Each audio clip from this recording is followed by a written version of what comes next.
Fun one actually, because me and Ross are playing a. Hello. Guess what's getting fully zoomed in on for the preview. Sorry, again. I've lost my train of thought now.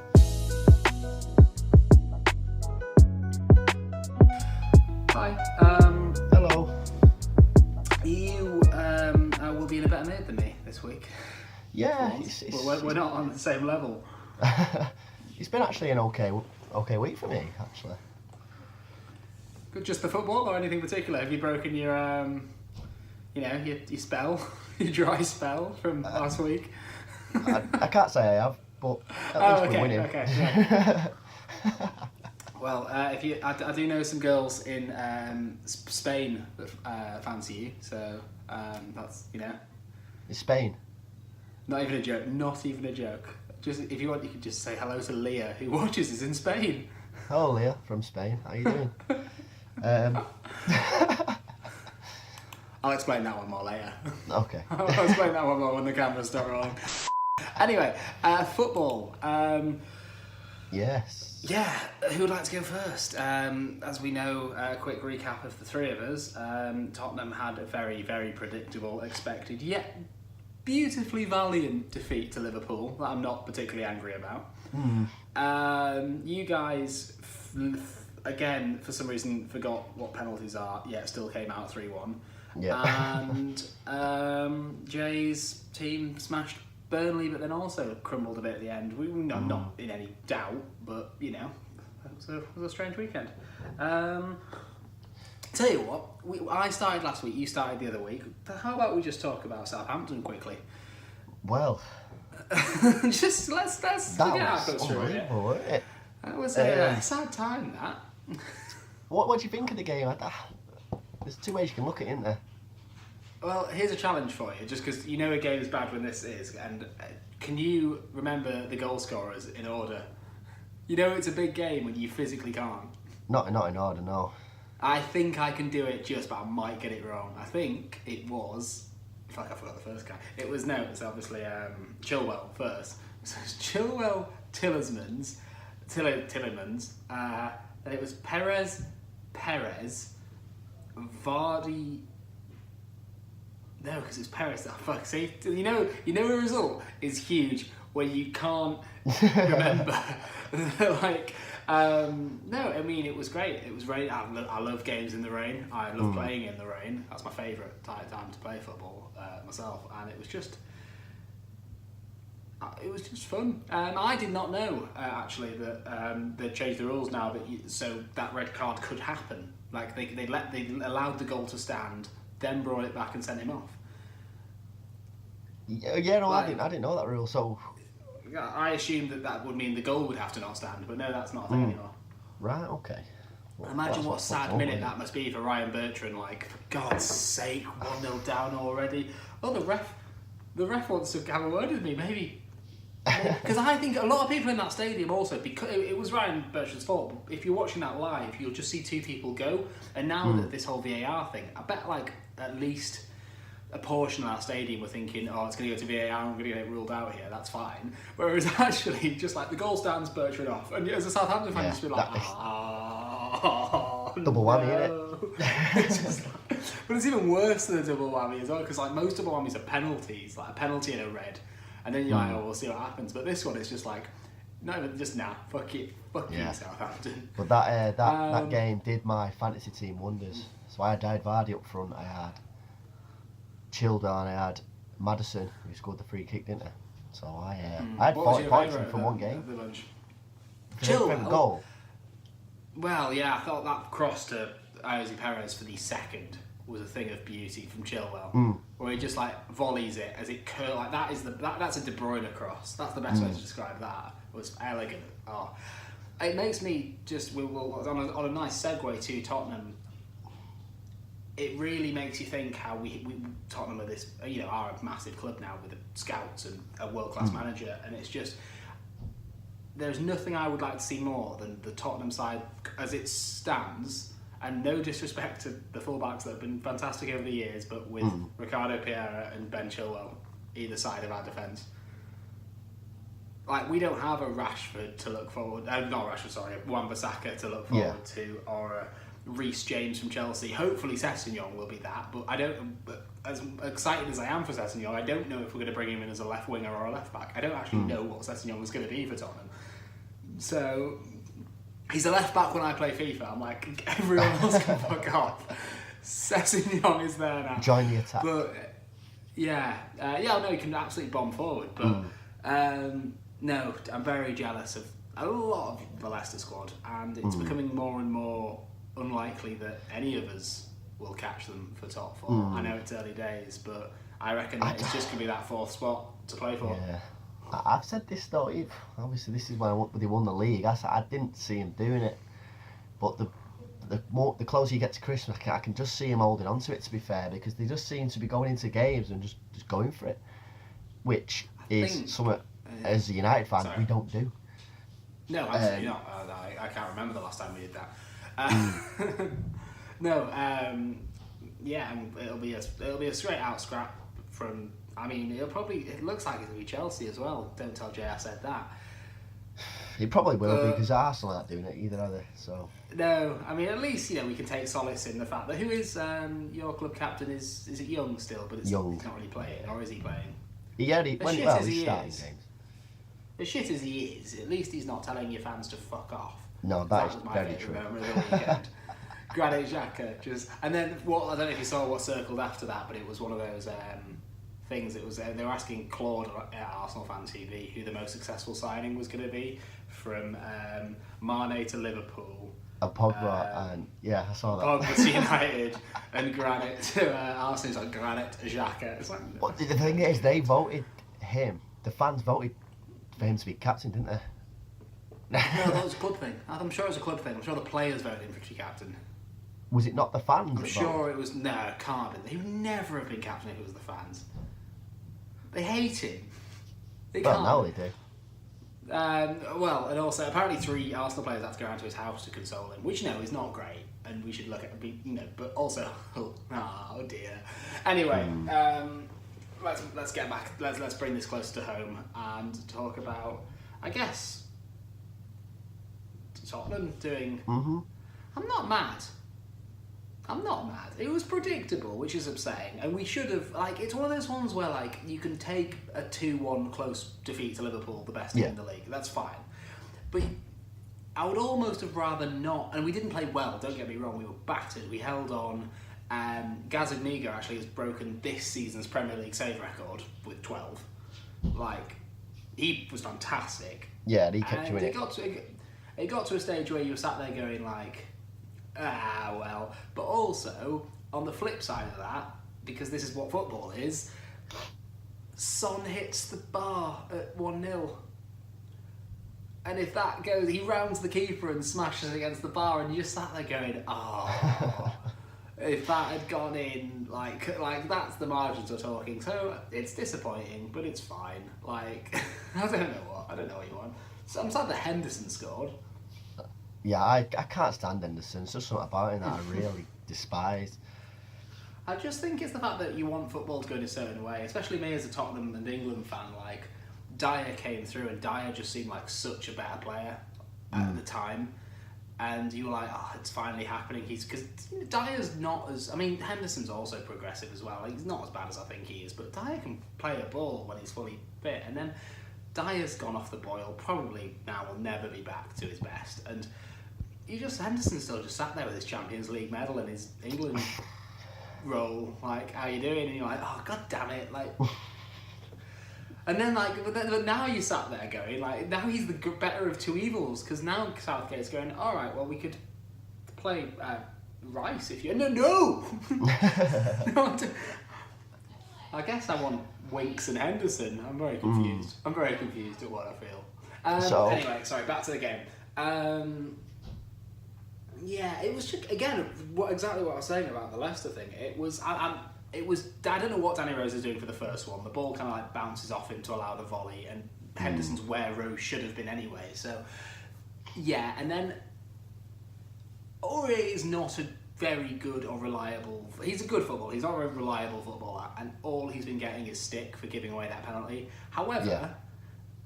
I don't blame him for it. Have you seen the penalty? I think he dived. It's not a dive though, is it? It is. He was going down before he even went into him. It was a foul. It's clever. It's clever. Like Aurier is all Aurier's doing is kicking that ball. If we're going to a stage where we're calling Aurier stupid for attempting to kick the ball out of his own penalty box, it's not fair. Like Mane clearly, and I don't think it's cheating. I think it's it's got them a win. It might win them a league, whatever. Fair enough, but Mane sees the football and goes, "I'm going to put my body between the football and Aurier." Like. And fair enough, and it's not Aurier's fault. Aurier is not the most aware man in existence, but he does not deserve the criticism he's got for that. That was him just being, quite frankly, outsmarted by Mane. Yeah, no, that's fair. So you overall, you're not too disheartened from that then? No, we didn't play well, but we played all right. Like considering it's Liverpool, like.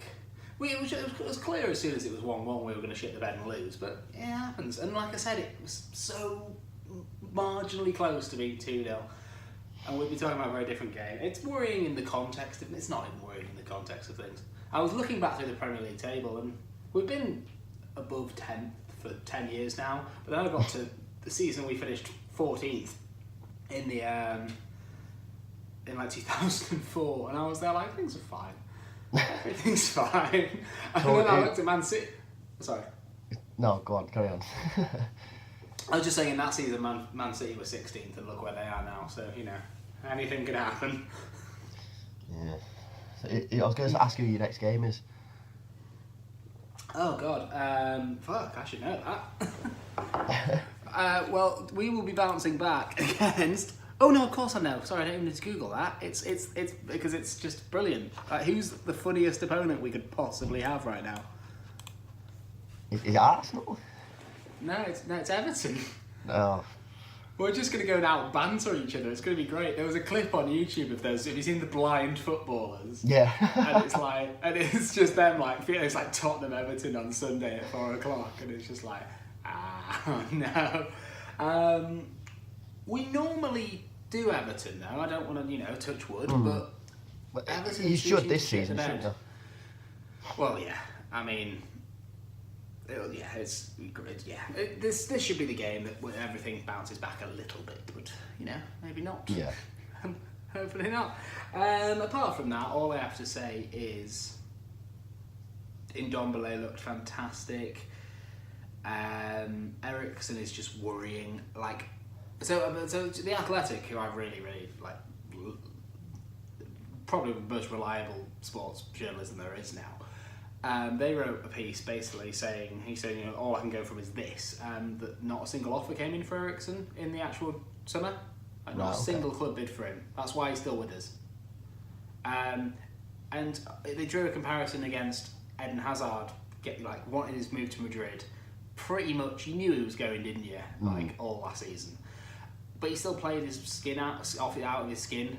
He still absolutely went for it. And Eriksen needs to take a good hard look at himself, because I don't think he's going to buy him for the 70 million we're going to want. So you think he should stop playing for the club? He should either just... Well, I would have him go now, and I would gladly ride the storm. I love him, and I don't want him to go, but and you know what? I don't even necessarily think he's not working. He was really chasing the ball down against Liverpool, but you can just see that he's pissed off. Yeah. And I would rather just remember Eriksen for the 5 years of great Eriksen we've had. I don't want to have this little black mark against his name where I go, oh, for God's sake, Eriksen. And we've got Lo Celso, and he looks fantastic, Lo Celso, and he hasn't had a chance. And hopefully Everton is a chance for players like that to come in and start to make Tottenham look a bit different. So you think that he'll drop Eriksen on the weekend? I would like to see Ali, Lo Celso and Son behind Kane. Mm-hmm. That's what I would like to see. Ali is not playing great, but he still has this proper willingness. And I know I'm making him sound like Jesse Lingard there, but he's better than Jesse Lingard. I miss this Tottenham of 2 years ago with Ali and Eriksen, Oh, God, isn't it? It's fine. It's all fine. It's all good. It'll be fine. It'll be good. How's United doing? You know what?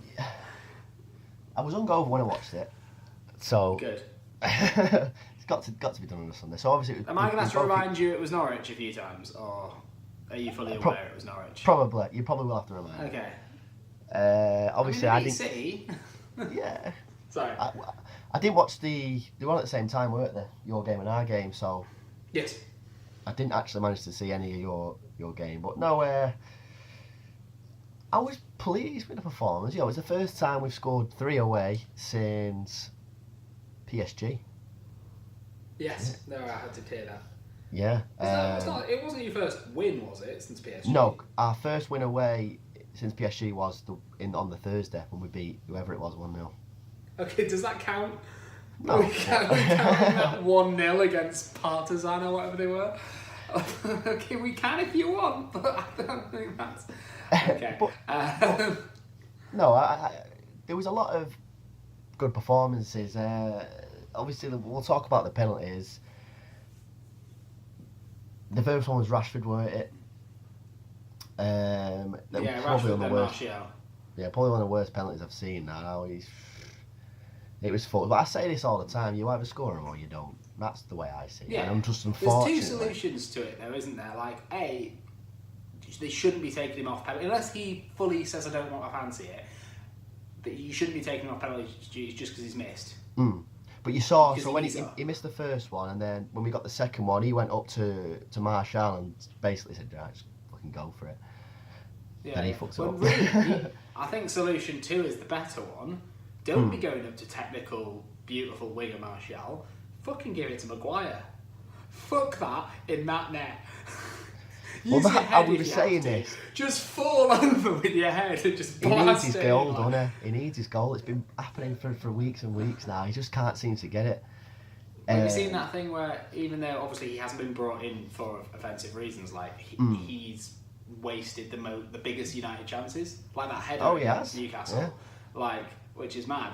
Like, how do you think he feels? Like, put yourself in Maguire's shoes at the moment and look at what Leicester are doing. Do you actually genuinely... Obviously, he's getting paid more, and Man United are a far superior club. I'm not belittling you at all. But do you think there's a part of him kicking himself for going? Or do you think he's just like, nah, I'm at United?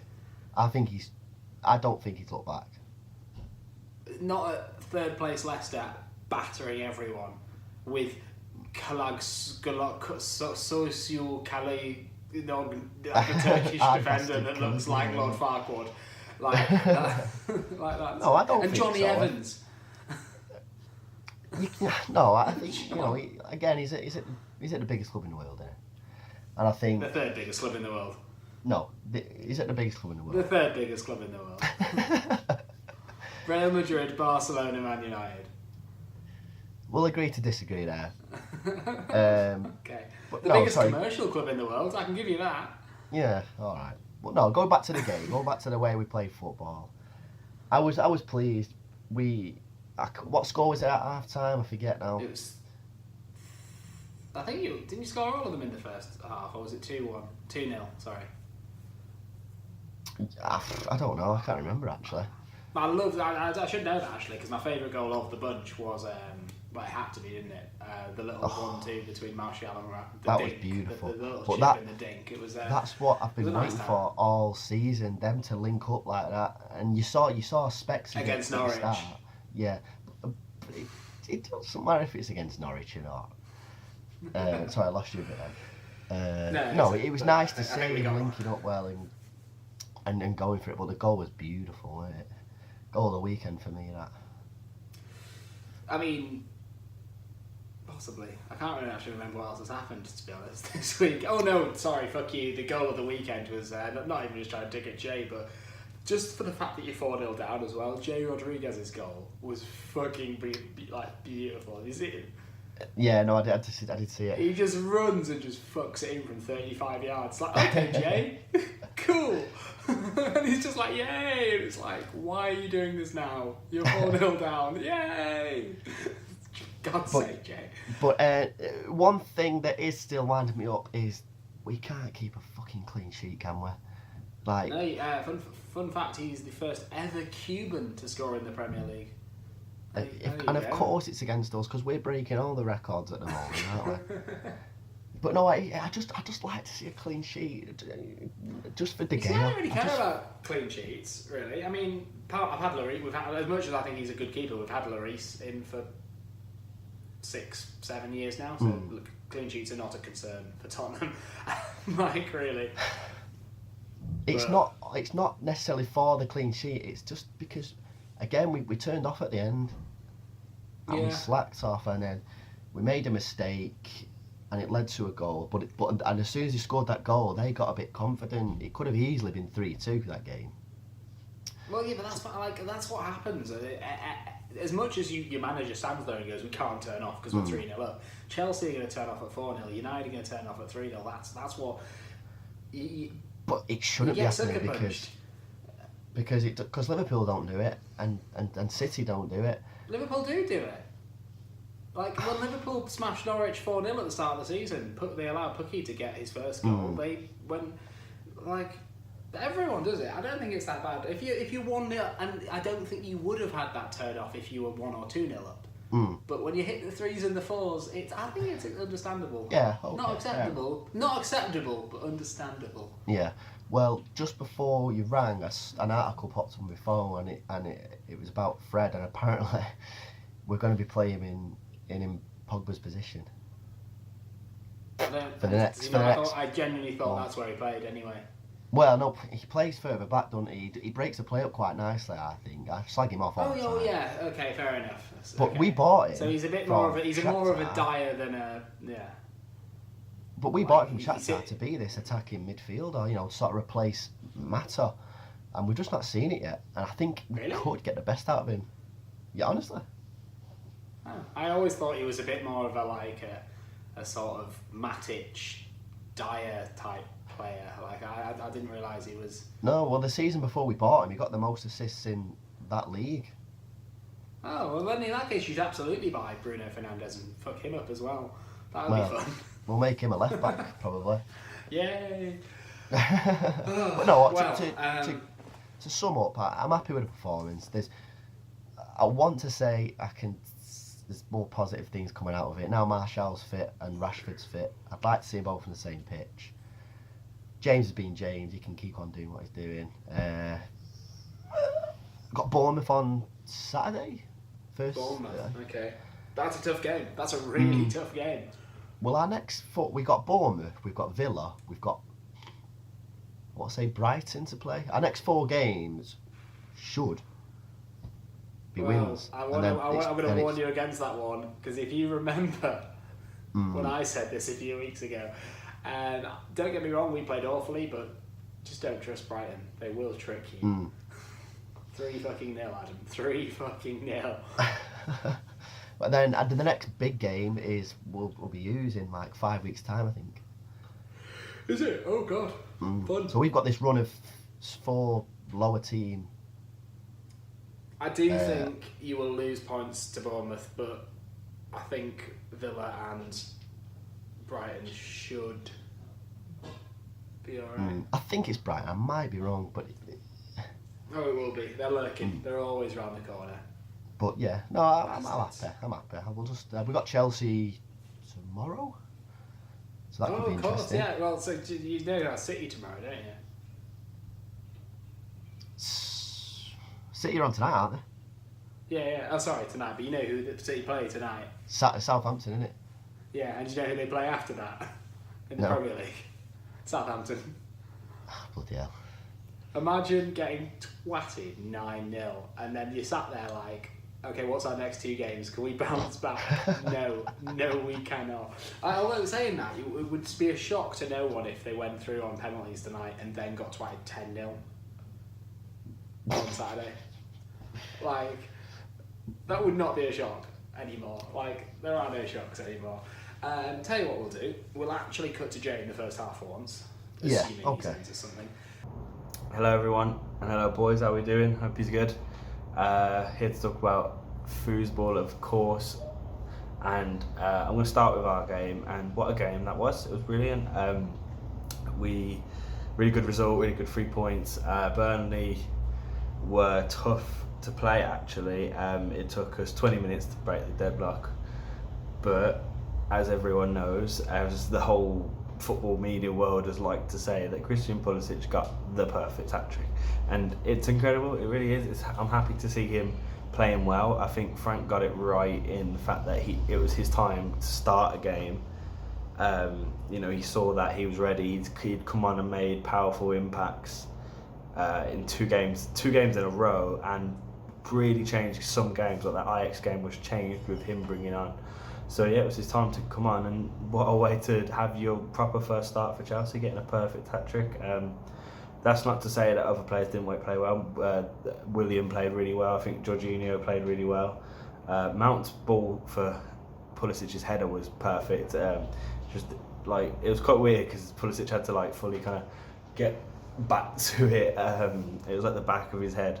But yeah, it was brilliant. Like I said, Frank got that right. But also, congrats to Pulisic. Like, you just stepped up to the plate and really did well. Obviously, we're talking about Burnley here, and Burnley aren't the best team in the world. Well, I'm very disappointed we didn't get a point from the game.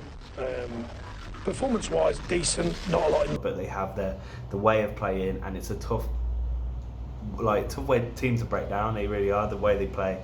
And if anything, this season, set pieces we've been shit at, and that's one of their specialties. So it was quite a worry going into this game. So yeah, we're 4-0 up. Things are going great. Everyone's playing well. I think Frank's done some decent substitutes, decent starting 11, and then all out of nowhere, Jay Rodriguez just scores an absolute worldie. So shout out to him. Shout out to you, Elliot. You asshole. That was a brilliant goal. And then it's 4-1, and we looked shaky, which was a bit. That's where it gets a bit worrying. That's where you see some flaws in this team and in this thing. But it's a naive team. It's a very young, naive team, and that's where errors are going to come from. So it's not. It's a worry, but it's something you can develop. It's something they're going to learn from playing tight games like this. As long as we're still winning and scoring alongside making these errors, I guess it's fine because we can learn. So yeah, I'm still buzzing, still just so happy about football. I managed to watch that game. Again, it's the time difference is making it so difficult to watch these games, but I managed to watch that one, and yeah, it's great time. Hello. Sorry, this is me interrupting Jay, and not to be an arsehole for once. I thrive on that. I know it's my major role in this partnership. This is just a quick apology to Jay, because he sent me 9 minutes, and this podcast is long, and 9 minutes is a long time. And although Jay says valid things, they're things that we've covered in this podcast. So I will not cut you out, Jay. You will say things, and but there's just gonna be a few things. I'm just gonna short it, and I'm sorry, and I love you. That's Jay. Sorry. I'm going to go on to Liverpool Spurs. Excuse me, I want to talk about the pen because I just can't see it as a pen. Aurier is about to kick it away. He really needs to get it away because they're in a dangerous position. It's quite late on in the game. So he's about to just fuck it out of the pitch. And Mane puts his foot in front of that. There's no intent, and I know that a foul doesn't need intent, but I don't think that's a pen. I think that's Mane being quite manipulative and smart, but like in a cheaty way to get that pen. And you know, if it was me, I'd be like, fucking, hey, yeah, sure. Because I remember when Costa was flying away on the floor and Drogba was a bit of a bastard for it. I was like, yeah, sure, why not? Because it's getting us to win. So I understand, but from the outside perspective looking in, I can't see that as a pen. I really can't. I've only seen like 1 or 2 angles of it because the highlights didn't actually show any like close-up angles of it. But to me, it looks like he's about to hit it away. And I just said to Josh, if Harry Kane is about to absolutely powerful thunderbolt kick the ball into the back of the net, and you stick your foot in front of that, and then you kick shoot, that's surely not a foul because he's intending to boot the ball and hit it that way. He's not even like being stupid. He's about to hit the ball, and that's what Aurier is about to do. He's about to hit the ball. So I don't know. I'm obviously wrong because the ref has called it and a lot of people have said otherwise, but just for me, I don't feel that's a pen. I thought, I suppose I was actually quite hard done by, and as you know, Josh isn't actually that worried about it, so fair enough. But yeah, there you go. And then lastly, there's a game on tonight, but when you're seeing this, it would have already happened. It is the Manchester-Chelsea Carabao Cup game at Stamford Bridge. It's at tonight. It's like 3 a.m. here, so I'm not sure if I want to watch it or not. I kind of want to like go to sleep, wake up, watch it, go to sleep, but we'll see how it goes. But I know the lads didn't actually speak about it, so I'm going to speak about it just a little bit. It should be a really interesting game because since our last meeting, that 4-0 demolition that we got handed to us, both teams have gone in not different directions, but we've kind of like we're way better than we was then. We've learned more. We're a bit more equipped. We've gone on this decent run, and you know, United have kind of zigzagged because I know they've had 2 consecutive away wins, which is something they haven't had in a while, and you know they're doing okay-ish, but sometimes they're not doing so okay-ish. Like in the Europa League, they're not doing the best, or like they're only winning 1-0s and stuff. Excuse me, but at Stamford Bridge, the way we're playing and the way they're playing, I can't help but think that we're going to win it. I just can't not see it, to be honest. So I'm going to say 2-1. It's a tricky one because by the time this podcast goes out, I could have looked like a real muppet, but I'm going to say 2-1. I think the way we're playing, we've been too good. We've got some good reinforcements to come in. I think we're going to start Giroud. I think we might start like Reece James, you know, maybe even Gilmore, fresh legs, you know, also talented players as well in like Giroud, who's like an experienced player. So I think we're going to win this. Come on, Charles. Come on, Charles. Come on, Charles. But yeah, that's it. I know this was a much longer segment than I usually post. I'm really sorry. But thanks for listening, and tell your dad. That's part one. So I thought we'd just quickly start off, and I'm just going to run you through, just because, you know, here at the Back Post we do enjoy slagging off Arsenal, I think is the way to put it. No one here likes laughing at them, Arsenal. slagging them off. Yeah, like I think maybe you probably like them the most out of me, Jay, and you, and that's very little still. But so I'm just going to run you through Arsenal's last 1, 2, 3, 4, 5, 6, 7, 8 captains really quickly. And in fact, we'll turn this into a bit of a game, and I'm going to give you the name, and you guess why they were a fucking shit captain. Yeah? We'll see how many you get out of 8. Okay, William Gallas. We're going back there, aren't we? Yeah. So it's gonna get easier as we go along, but if you can get close, I'll give you the point. So it's the reason to why they were a fucking shit captain.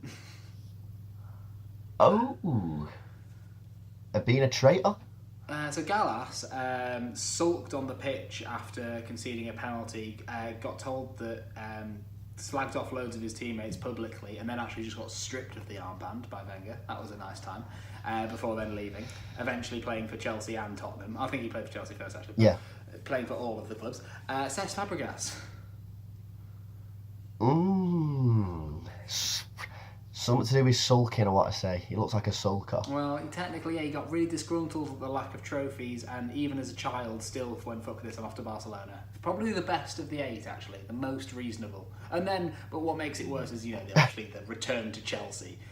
Even though he apparently did get rejected by Arsenal. Anyway, you might know this one, Robin van Persie.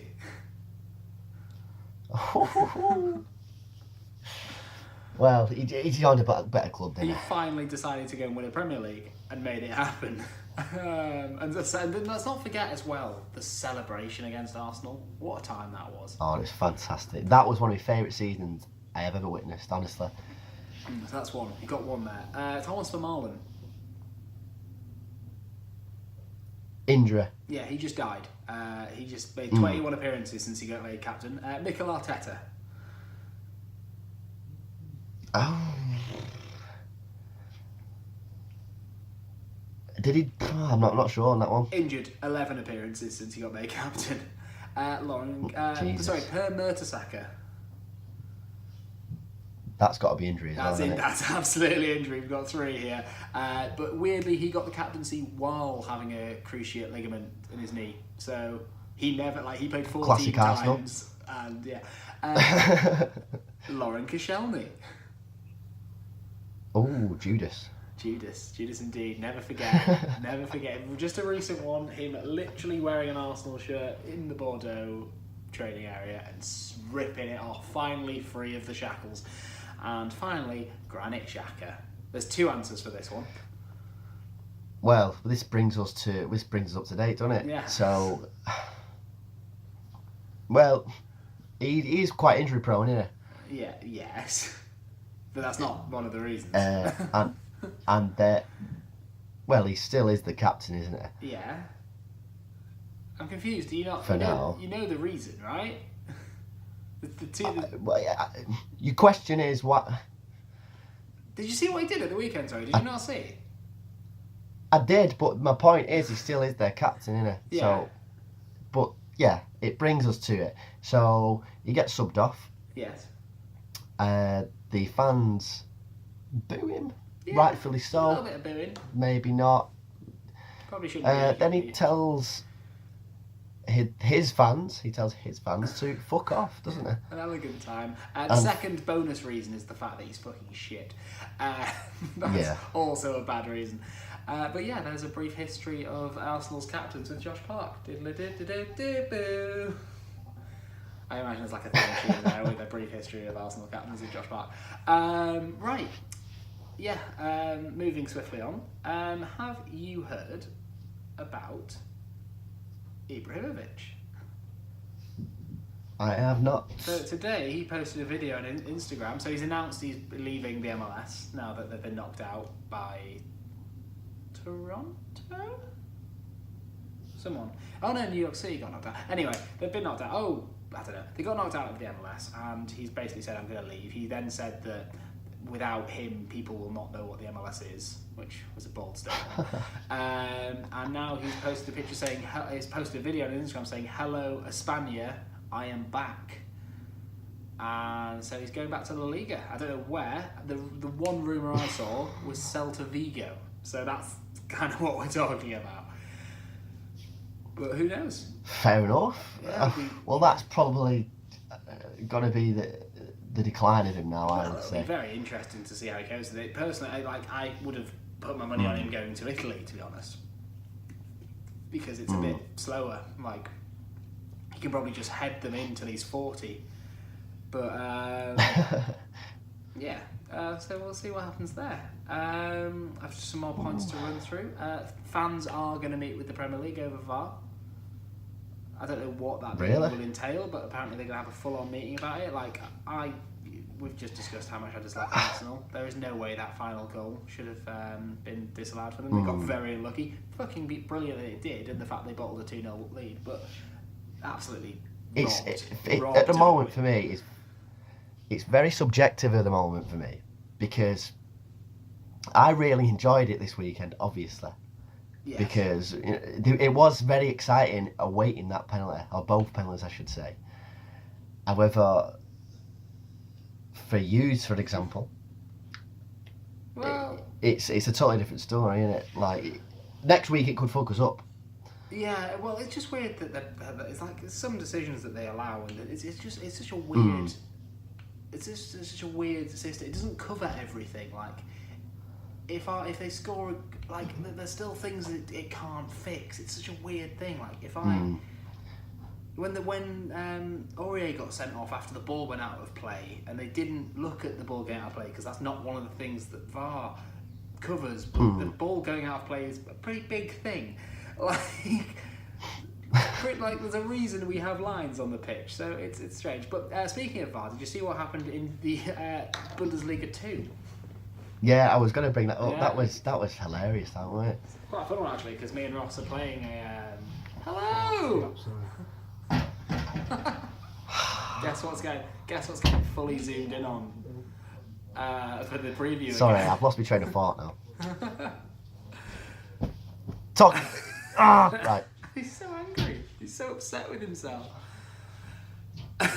Anyway, yeah. Also, what happened in Bundesliga 2? I mean, so both things happened. Which one are you talking about? Walk me through what you saw happening in Bundesliga 2. I was talking about where there was a shot, it was going out for a goal kick or a corner, and the one of the substitutes stopped it from Well, supposedly when it was still in play. Did he stop it or did it just hit him? Was it intentional? Well, he put his foot out, didn't he? Yeah, okay. Yeah, it was intentional, but there was no way of it not going out. Yeah. I think they should have. Realistically, they should have gone. The ball went out. Like it was weird that they didn't just say the ball's gone out because it's weird. Like football's weird. Like things happen in football that you don't. Like for instance, like to this day, how did they give the beach ball goal? Like. Yeah. This weird, like a pigeon runs on the pitch, and like you just put these things to freaks of nature. If a cat was to run along the pitch just as you strike it bottom corner, that wouldn't be your goal. Like, no matter how much no matter how much technology comes into the game and how much we develop it and VAR comes in and everything is good and technology and everything's fair and thing, there's still that game in the Bundesliga last season where there's so much snow that they strike the ball and it just stops. Do you remember that one from last season? Like, yeah, no, I do remember that. The game still has to be called off because there's a cat on the pitch, and there's just a ref chasing a cat around. This is why football is the beautiful game, because no matter what we do, this shit will still happen. Parachuters parachuted into the Sampdoria Milan game. Streakers still get onto the Champions League final. Like, it's all just nonsense. We try to pretend it's this technical thing, but it's all just shit. But we love to see it, don't we? At the end of the day. We love to see it. And do you know what else we love to see? And this is my final thing I have to say, so unless you have anything else. Do you know who's just had a trial at Roma, genuinely? Well, I did see a tweet, actually, and it was... So obviously, Smalling's there. Yeah. One of our delicacies. Jake Rodwell. Totti. De Rossi, Strootman, Rodwell. What's going on? I think he's failed it though. I think he has failed. I think Roma have gone. I think Roma maybe saw him play football and then went So was he a free agent? Yeah. I think he left Sunderland a while ago, didn't he? And I think he's just been chilling. So he joined City, didn't he? And he absolutely bombed there. Well, it's debatable. No, it's not. I'm sorry. No.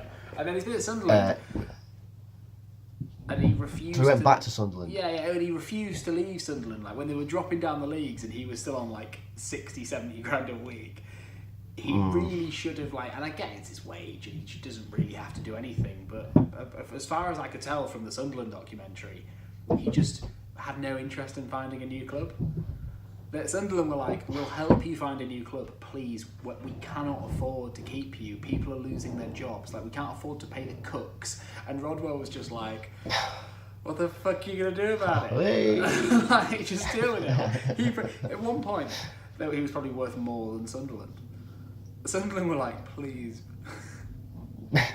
please just leave." But he didn't. Well, he did. But that would be a sight, wouldn't it? Seeing Smalling and Rodwell in the Roma team.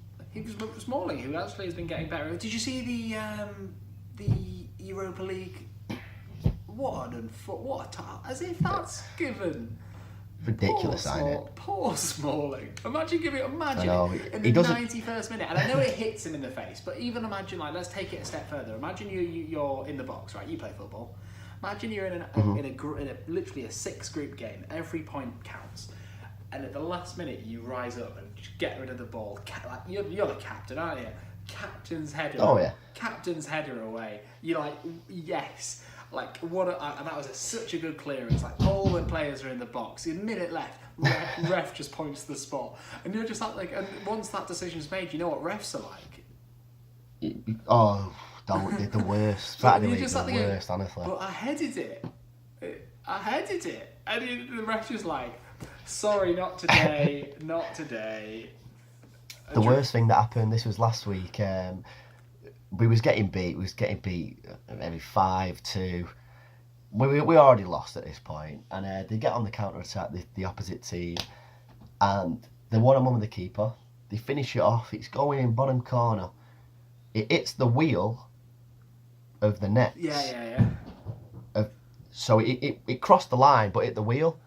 and bounced back out. So Oh, the wheel literally was on the everyone inside. stopped. Yeah, Oh, it hit the okay. wheel and come back out. So it went, and the ref, play on. So I sort of looked like that, and I thought, grabbed it, sprint up the pitch. Everyone's proper kicking off. It was hectic. It was one of the worst refs I've ever seen. Excellent. But it happens, doesn't it? Well, Obviously. refing's There's not no. like, even at my terrible five-a-side level, like we were under the cosh a few weeks ago. So the guy, our teammate, just booted, like just the little things that you just sat thinking, what's the point? He just booted it against the opposition. You know when you just kick it against the opposition to get a throw in, just for a bit of chill out. He just kicks it and it clearly hits the opposition's leg, goes out, ref's just there like they're throwing. And you just have to go, no it's not. No it's not. Oh, and there's a new rule now. You can't. Yeah, you get sin bin, don't you? If it's a sin bin, it's a 10-minute ban. It's a 10-minute ban for it's like, well, we'll stop dissent if you stop being shit. The final one I will say is I told you about knee, didn't I? It's even when it's because when we talk about the quality of reffing, it's when you have physical evidence as well. When I played football 2 weeks ago, and that guy, yeah, and there's the guy like awful tackle, like planted his studs into my knee, and like because I kind of want to get on with it, like, I kind of like I get up and I'm like fuck, oh god, but I start to like run it off, and then like and I sort of turn to the ref and I'm like, by the way, ref, like blood. There, and to which the opposition player goes, diving pussy, and I'm there like, brilliant, great, and then the ref's just there like, oh right, cool, oh soz, probably should have sent him off. I'm like, yeah, he probably should have, because that's a high foot, as you can, I don't know what more evidence you need. That makes it worse when you say, oh, probably. Do you think I've quickly like gone down and stabbed my leg and like what do you think's happened here? Like, that's taking diving to a whole new level that I don't. Anyway, we're getting off track. I think... Happy days. Yeah, so I think it'll be quite a short one this week, but really, not much. I always think it's going to be a short one, and then Jay's fucking waffle. He waffles on, doesn't he, a bit? Suddenly I'm like, fair enough. I don't know when he's back. You know what, though? I was about to ask that. When is he back? I don't know. But we'll see. Can't be that long. We've done like 5 of these without him. 6, maybe. I don't know. I'm starting to think he's not going to come back. I'm starting to hope. No, Jay, I miss you. I miss you. I miss Jay as well. That's his time. How about Tina? It's fine. Let's just go. Anyway, Tell. He's gone. Adam's gone. I'm here. I'm back. Cool. Well, no, that's it. I'm good. Well, let's go. I've lost everything. Tell your father. Bye.